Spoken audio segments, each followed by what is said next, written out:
the scope of biostatistic in medical lab technology, means why we are studying biostatistic in our discipline, वजह क्या है, ठीक है। अच्छा, the major biostatistic is used in internal quality control assessment, ठीक है। हम biostatistic tools are applied। अब क्वालिटी नहीं पढ़ा होगा ऑलरेडी बाकी कोर्सेज में।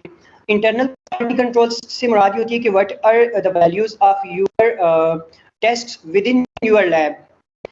Means internal quality control assess the standard values of your laboratory tests. कैसे, मैं एक एग्जांपल कोट करता हूँ इंटरनल क्वालिटी कंट्रोल समझाने के लिए आपको। मिसाल के तौर पे आपके पास 5 हेल्दी नॉर्मल पेशेंट आते हैं और उनकी एज भी सेम है, ठीक है, और उनकी जेंडर भी सेम है। मिसाल के तौर पे हम आपकी क्लास के 5 बॉयज को ले लेते हैं और उन 5 बॉयज का जाके एक ही लैब से एचबी टेस्ट सेम टेस्ट 5 लोगों का परफॉर्म करवाते हैं, ठीक है। अब 5 लोगों का सेम ही टेस्ट परफॉर्म करवाएं, एचबी लेवल टेस्ट करते हैं एक ही लैब में सेम प्रोटोकॉल्स फॉलो करके, और हमें डिफरेंस क्या मिल रहा हो, एक की एचबी आ रही हो 9, एक की 8 आ रही हो, और एक की जाके 16, और एक की जाके 14 और 12 आ रही हो। So it's mean there is a huge difference within the HB range of 5 or 10 similar participants. They are healthy and they are belonging from same age group and they are normal, but their HB values are very different once we are performed within a lab following the same kit. Okay, it's mean if there is change in results, so there is a lack of internal quality control. That lab is not performing proper quality control measures, ठीक है। उस lab में problem है, या तो वो kits expired use कर रहे हैं, या तो वो टेस्ट परफॉर्म ही नहीं कर रहे, या वो जो लैब के रिजल्ट्स हैं उनके they are not authentic, because normal healthy patients normal healthy participant results are very different from same lab. अब ये तो इंटरनल क्वालिटी कंट्रोल हो गया। अब स्टैटिस्टिक के टूल्स हम कैसे लगाएंगे और इंटरनल क्वालिटी कंट्रोल को असेस करेंगे। अब हम आप क्या have someone questions? जी आफाक प्लीज। जी आफाक जी जी जी नेट का इशू है सर, आवाज भी कट कट आ रहा है, और दूसरी बात सर स्लाइड नजर नहीं आ रहा नेट की वजह से सर, वो सर्चिंग कर रहा है। अच्छा, मैं बाकियों के पास तो स्लाइड्स आई थिंक अब मैं जरा कंफर्म करता हूँ किसी और से। लाइबा इमरान, लाइबा आप प्लीज हमें बताइएगा आपको स्लाइड्स नजर आ रही हैं प्रॉपर? सर स्लाइड्स नजर आ रही है लेकिन आवाज ठीक नहीं आ रही। Okay, let me figure it out. 1 second please, give me 1 second, let me check it from where the issue is coming. I need to check the settings, hold on. Okay, 1 second, I'm checking the settings. If there is problem in setting, then we can address that one.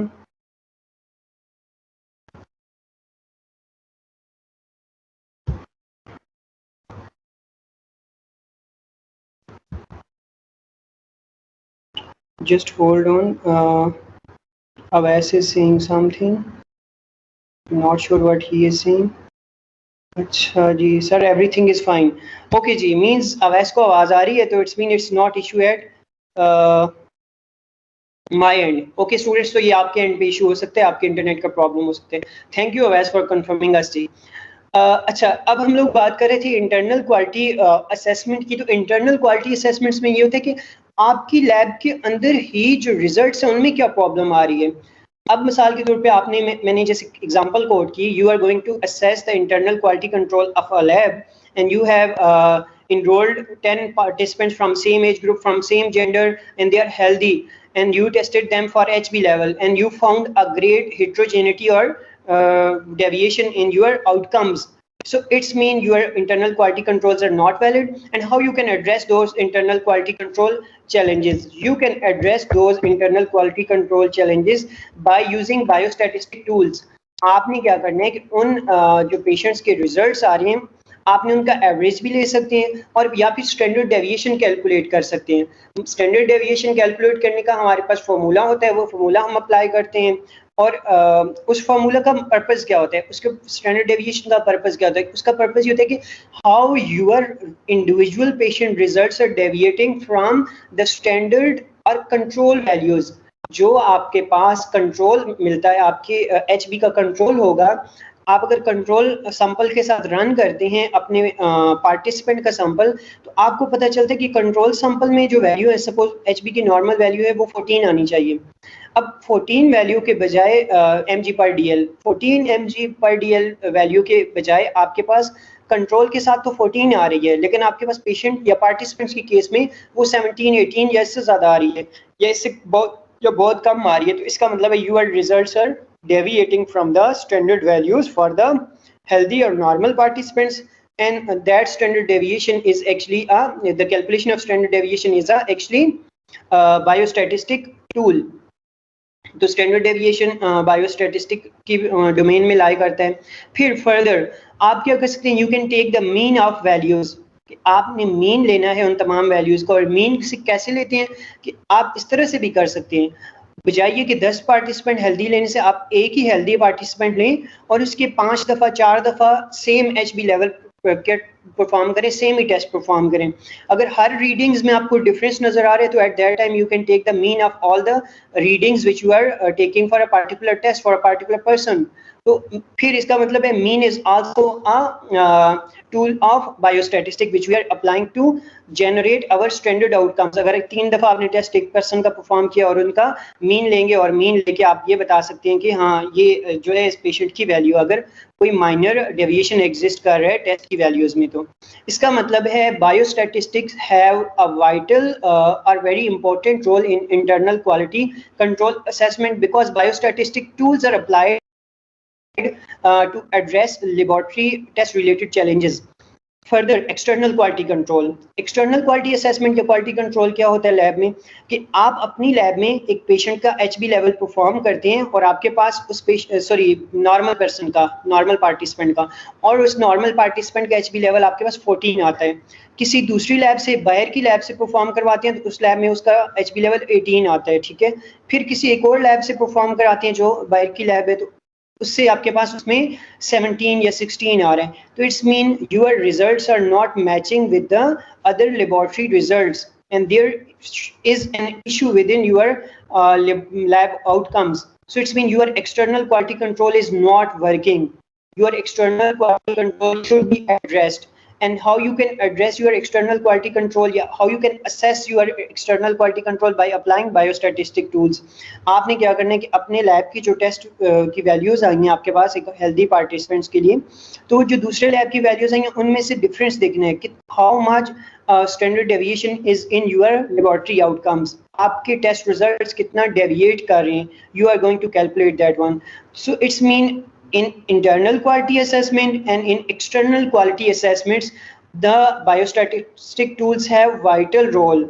ठीक है, तो ये scope है आपके पास बायोस्टैटिस्टिक का। अगर आपको बायोस्टैटिस्टिक के टूल्स अच्छे आते हैं, मीन कैलकुलेट करना आता है, मोड कैलकुलेट करना आता है, क्वार्टाइल कैलकुलेट करना आता है, और इसके अलावा फ्रीक्वेंसी कैलकुलेट करना आता है, तो इससे मुराद ये होगी कि आप अपनी लेबोरेटरी के अंदर, या स्टैंडर्ड डेविएशन कैलकुलेट करना आता है तो आप अपनी लैब के अंदर अपने इंटरनल क्वालिटी कंट्रोल को और एक्सटर्नल क्वालिटी कंट्रोल को बूस्ट अप कर सकते हैं, इन्हांस कर सकते हैं। So that's why internal and external quality controls are very important for a medical lab technologist to understand in depth। Further, public health and epidemiology means there is a scope of biostatistic in public health। How? Actually, we are going to assess the health of a population। So in that case, we need to select a particular population। किस population में कितने लोग हैं, उनमें से कितने लोगों पे हमने टेस्ट अप्लाई करना है कोई, या इंटरवेंशन अप्लाई करनी है, मेडिकल इंटरवेंशन या थेरेप्यूटिक इंटरवेंशन, या कितने लोग डिजीज्ड हैं एक पॉपुलेशन में। इस सब को कैलकुलेट करने के लिए आपको बायोस्टैटिस्टिक के टूल यूज़ करते हैं। या एपिडेमियोलॉजी में अगर हमने एक डिजीज़ की प्रेवलेंस कैलकुलेट करनी है, एक डिजीज़ का इंसिडेंस कैलकुलेट करना है, एक डिजीज़ की पॉजिटिविटी रेशो कैलकुलेट करनी है, एक डिजीज़ का बर्डन कैलकुलेट करना है, एक डिजीज़ की मोर्टेलिटी रेट्स इंक्लूड एसेस करने हैं, एक डिजीज के मॉर्बिडिटी रेट्स असेस करने हैं, तो आपने क्या करना है उस केस में बायोस्टैटिस्टिक के टूल्स अप्लाई करेंगे। और फर्स्ट टूल कौन सा अप्लाई करेंगे, means you need to choose a population on the behalf of biostatistical tools. और कैसे, जिसमें हम क्या कह रहे थे कि population selection, sample size calculations, these are some of the basic biostatistic tools which will be applied in public health epidemiology. Further हम फिर क्या करते हैं कि उसमें फ्रीक्वेंसी कैलकुलेट करेंगे और फ्रीक्वेंसी के बाद फिर हम उसमें केस और कंट्रोल स्टडीज कंडक्ट करते हैं, और केस और कंट्रोल स्टडीज के भी आप भी एक पॉपुलेशन में डिजीज की प्रेवलेंस या इंसिडेंस को देखा जाता है, या उसकी इटियोलॉजी को देखा जाता है, या उसके पैथोजेनिक मैकेनिज्म को भी देखा जाता है। सो it's mean specially sample size calculation, sample selection, population selection, and further frequency calculation, incidence calculation, and prevalence calculation related biostatistic tools are applied in epidemiology. Further, medicine. Biostatistic also have a vital or very important role in medicine, because sometimes you need to test some medicinal effects on population or subjects. तो आप जब किसी भी medicine का effect एक population पे study करेंगे, तो आपको क्या चाहिए होगा उसमें कि फर्स्ट कि आप कितने पार्टिसिपेंट्स लें, कितने पार्टिसिपेंट्स एक ग्रुप में होने चाहिए आपके पास, कंट्रोल ग्रुप में कितने होने चाहिए, और प्रिंसिपल या रिसर्च ग्रुप में, या जिसको हम कहते हैं पेशेंट ग्रुप, उसमें या पार्टिसिपेंट्स ग्रुप, उसमें कितने आपके पास इंडिविजुअल या सब्जेक्ट्स होने चाहिए for a medicinal effect testing. Suppose एक ग्रुप आपके पास कंट्रोल ग्रुप 10 लोग हैं, और फिर आपके पास एक्सपेरिमेंटल ग्रुप है और 10 लोग उसमें भी हैं। अब कंट्रोल ग्रुप में तो हेल्दी थे, लेकिन जो एक्सपेरिमेंटल ग्रुप है उसमें आपके पास डिजीज्ड इंडिविजुअल थे। अब आपने ड्रग कंट्रोल को भी एडमिनिस्टर की और डिजीज को भी एडमिनिस्टर की। अब आप देखें कि what is the relative effect of drug upon healthy participants and upon disease participants. तो ये भी यहाँ पे भी बायोस्टैटिस्टिक के टूल्स हम अप्लाई करेंगे, और इसको हम कोरिलेशनल रिसर्च या एक्सपेरिमेंटल रिसर्च कहेंगे। और रिसर्च में हम बायोस्टैटिस्टिक के टूल्स अप्लाई करके जो कंट्रोल और हेल्दी पार्टिसिपेंट्स हैं इनके बीच में जो ड्रग का रिलेशनशिप है उसको फाइंड किया जाता है। Cause and effect relationship is actually identified in case of medicinal application. और तो मेडिसिन का जो डिसिप्लिन है उसमें हम cause and effect relationship find करते हैं, and cause and effect relationship can only be find if we know the knowledge of dependent, independent and categorical variables, and these variables belongs to biostatistics. So that's why we can say biostatistics has scope in medicine as well. Further, जी Raved Khan has questions. जी Raved please बताएं। Sorry आपका mic on कर दिया गया है रावेद खान। ये जो ड्रग हम अप्लाई करते हैं हेल्दी और अनहेल्दी पे, तो उसके फिर बाद में हम उनके सिम्टम्स देखते हैं या उसकी कोई और चीज असेस करते हैं सर? दोनों तरह से होता है। सपोज आपने एक ड्रग एडमिनिस्टर की कंट्रोल को और फिर हेल्दी को, तो आप उस ब्लड में जाके उस ड्रग की एब्जॉर्प्शन भी देखेंगे कि आपने जितनी ड्रग एडमिनिस्टर की, सपोज आपने 2 mg एडमिनिस्टर की, तो what was the drug absorption in the blood in a particular, in control participants और इन डिजीज पार्टिसिपेंट्स। तो उनमें ड्रग की एब्जॉर्प्शन कितनी हुई, उसने कितने इफेक्ट शो किए। और एक तो हम उसका ब्लड में, ड्रग का ब्लड में लेवल भी देखते हैं, और फिर साइन एंड सिम्टम्स भी देखेंगे कि what kind of recoveries drug has made और what kind of interventions drug has made, what are the physical effects of drugs on a population, and what are the we can say treatment related effects of a drug on a particular population as well. तो दोनों तरह से देखते हैं। ठीक है, clear है रावेद Khan? Yes sir. अच्छा जी, थैंक यू जी। आगे हम बात कर रहे हैं जाके पॉपुलेशन जेनेटिक्स की। तो पॉपुलेशन जेनेटिक्स में भी बायोस्टैटिस्टिक का बहुत ज़्यादा स्कोप है। पॉपुलेशन जेनेटिक्स में तो इन तमाम फील्ड्स में से ना, जो यहाँ पे मैंने बताई हुई हैं, इन तमाम फील्ड्स में से एक प्लानिंग एंड रिसर्च डिज़ाइन में बायोस्टैटिस्टिक का सबसे ज़्यादा स्कोप है, और एक पॉपुलेशन जेनेटिक्स में सबसे ज़्यादा बायोस्टैटिस्टिक का स्कोप है।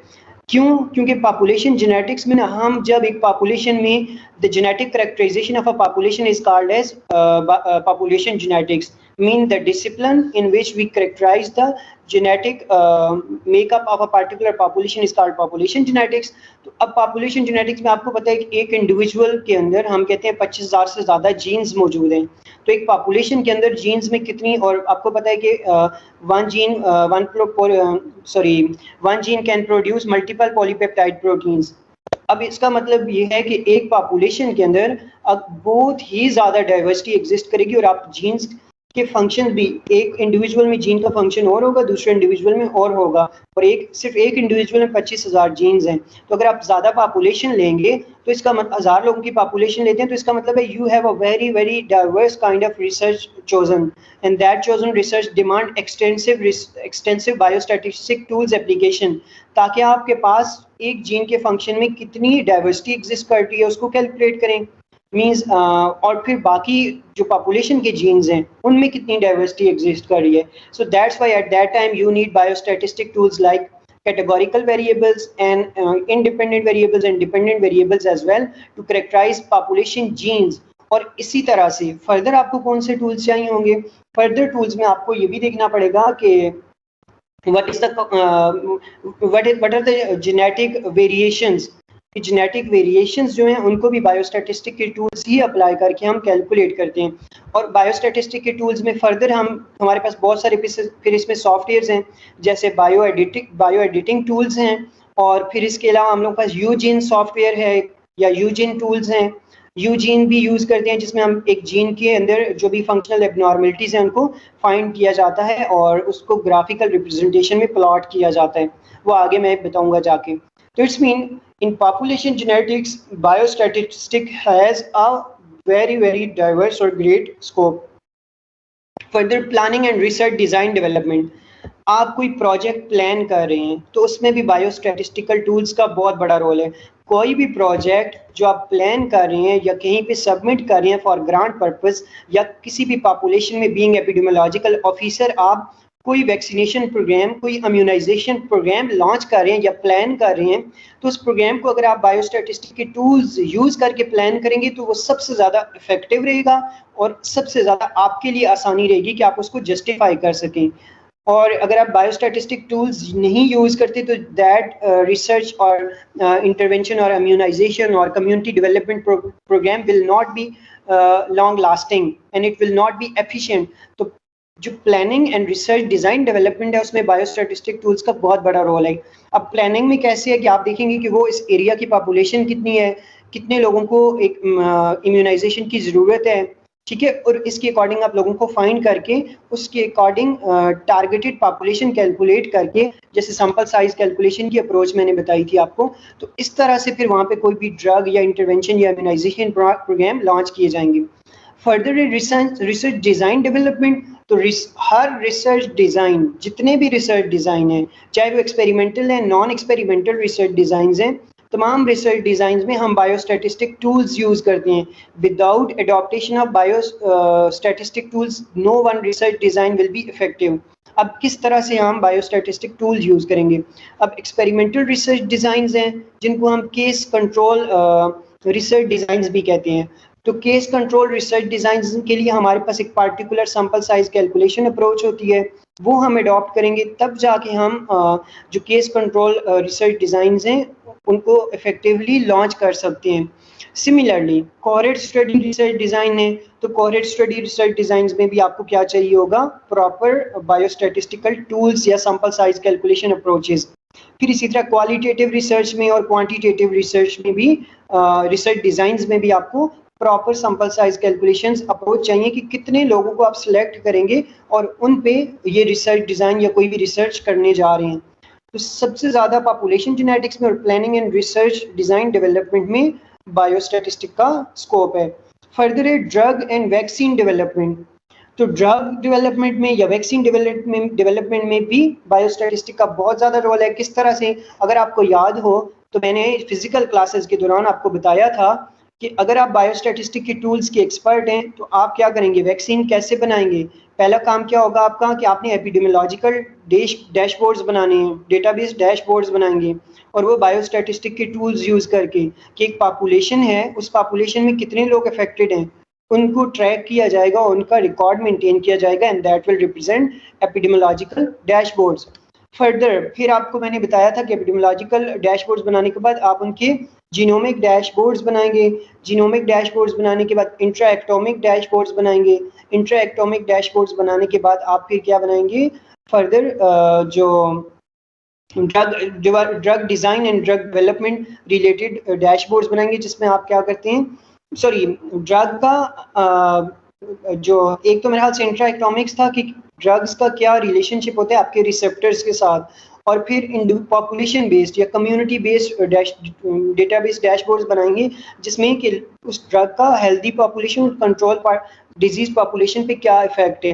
तो इस तरह से हम कहते हैं कि हम लोगों के पास जो ड्रग डेवलपमेंट या वैक्सीन डेवलपमेंट है उसमें भी बहुत इंपॉर्टेंट रोल है बायोस्टैटिस्टिक टूल्स का, because we are unable to make epidemiological database dashboards और intra economics related database dashboards. If we don't know about the biostatistic tools, we will be unable to make these database dashboards. It's essential for us to make these database dashboard to study vaccine development or drug effects. Further है data collection techniques और tools. Students, ये slides भी काफ़ी important है। अब data collection techniques या tools में ये है कि आपने डेटा, पहले तो किसे कहते हैं, data are actually numerical values based on biological experiments. तो आप अगर एक रिसर्च में डेटा कलेक्ट कर रहे हैं तो कौन कौन सी टेक्निक्स हैं, कौन कौन सी टूल्स हैं, या आप एक एपिडेमियोलॉजिकल ऑफिसर हैं और आप वहाँ पे डेटा कलेक्ट करना चाह रहे हैं एक पॉपुलेशन से, तो एपिडेमियोलॉजिकल ऑफिसर के बिहाफ पे आप डेटा उस पॉपुलेशन से कैसे कलेक्ट कर सकते हैं। ठीक है, तो मोहम्मद अली से पूछते हैं। Ali, are you here? अस्सलाम वालेकुम एंड लेट अस नो कि आपको आवाज़ आ रही है, पहले तो ये बताओ हमें। जी अली। अस्सलाम वालेकुम सर। जी सर। वालेकुम अस्सलाम। अच्छा, तो आपसे मैं पूछ रहा था कि मुझे बताओ कि अगर हम हम समझते हैं कि आप एक एपिडेमियोलॉजिकल ऑफिसर हैं, तो how you will be collecting data from a population based in Havelian और एबटाबाद, जहाँ से भी आप बिलोंग करते हैं।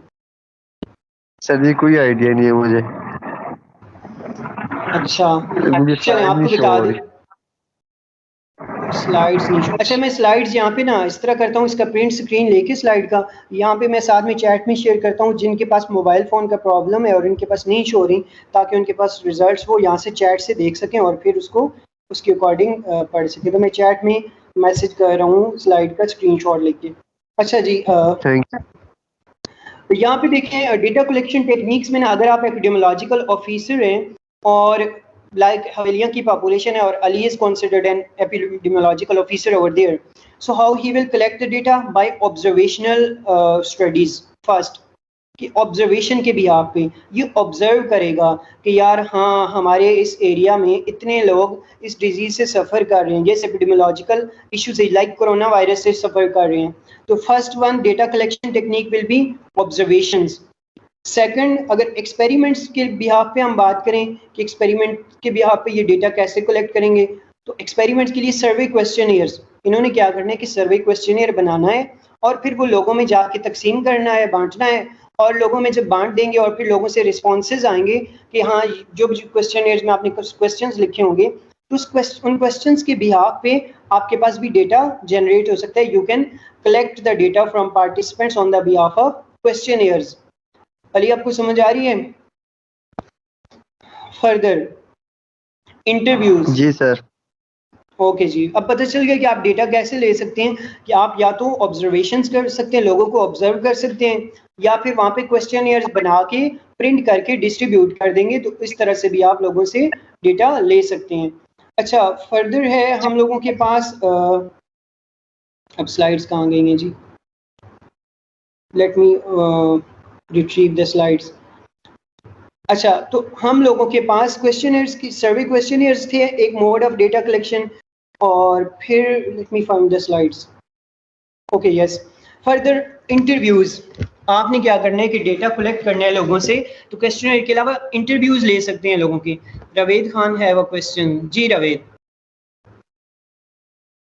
सर हॉस्पिटल वगैरह से भी ले सकते हैं हम जो तैयार शुदा डेटा होता है। वो मैं अभी बता रहा हूँ, उसको हम यूजुअली कहते हैं प्रोस्पेक्टिव स्टडीज होती हैं या पर्सपेक्टिव रिसर्च होती है जिसमें आपके पास डेटा अवेलेबल है और वो हॉस्पिटल से 2 साल का 3 साल का उठा लेते हैं। ऐसी तमाम रिसर्चेज जिसमें आप हॉस्पिटल से डेटा पुराना उठाते हैं उसको हम पर्सपेक्टिव रिसर्च कहते हैं, ठीक है, तो वो भी आप उठा सकते हैं जी। Yes sir. ओके, अच्छा देखें यहाँ पे हम लोग कह रहे थे कि सर्वे क्वेश्चनियर्स हैं, फिर उसके बाद इंटरव्यूज, आपके पास जाना है लोगों के पास, लोगों का वीडियो इंटरव्यू रिकॉर्ड करें चाहे ऑडियो इंटरव्यू रिकॉर्ड करें, तो आप लोगों का इंटरव्यू लेके इस तरह से भी डेटा कलेक्ट कर सकते हैं किसी डिजीज के बारे में या किसी भी एपिडेमियोलॉजिकल डिजीज के बारे में या अपनी रिसर्च के लिए भी इस तरह से डेटा कलेक्ट कर सकते हैं। Further oral presentations.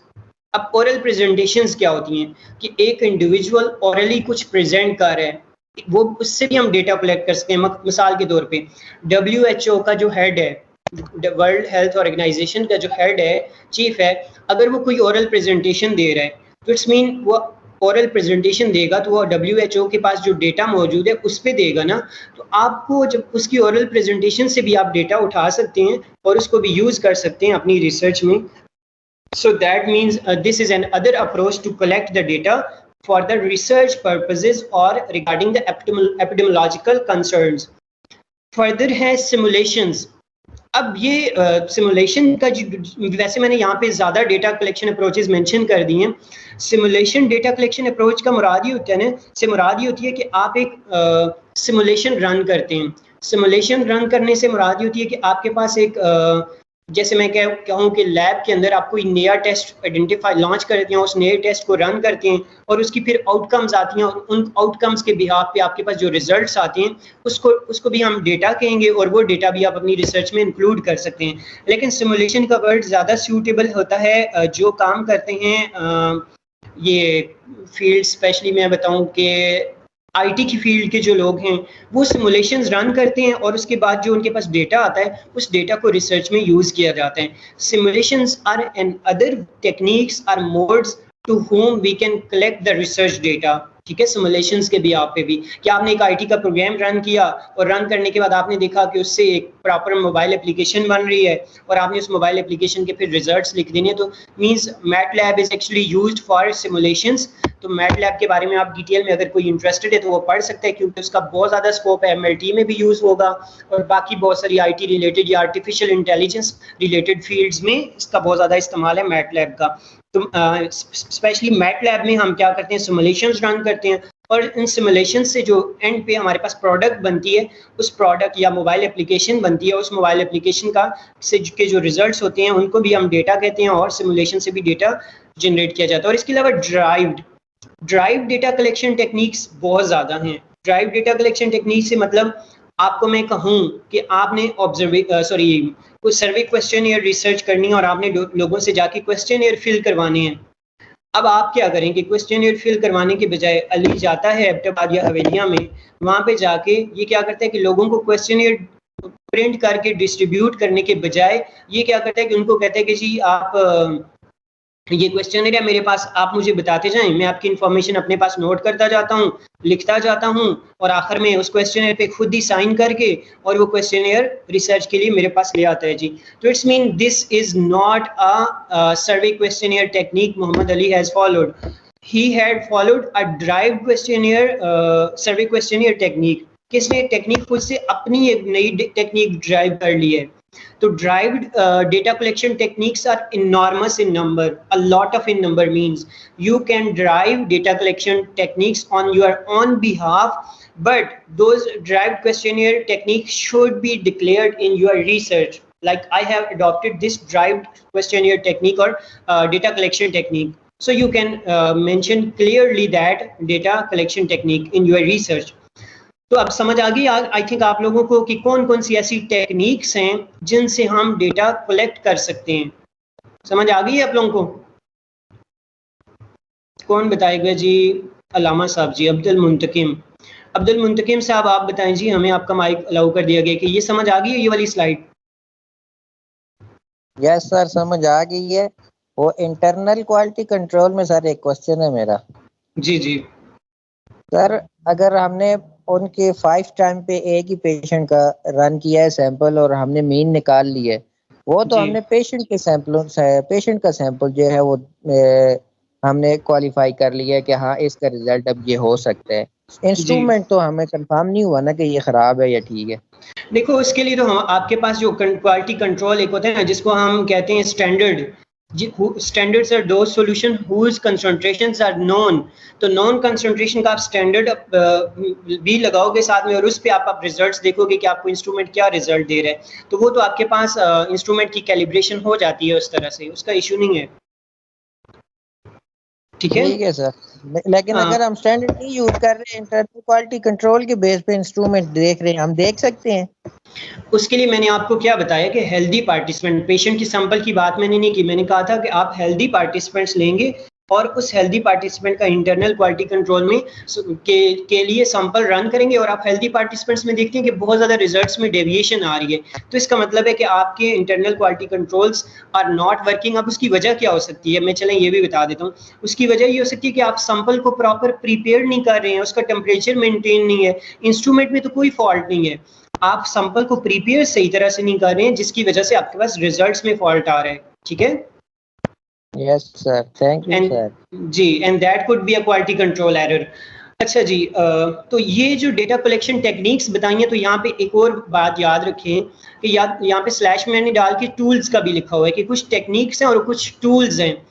अब ये जहाँ पे जो ऑब्जर्वेशनल टेक्निक्स हैं, एक्सपेरिमेंटल टेक्निक्स हैं, यहाँ पे ये जो नीचे ना सर्वे क्वेश्चनियर, इंटरव्यूज, ओरल प्रेजेंटेशन, ये एक्चुअली टूल्स हैं हमारे पास डेटा कलेक्शन के।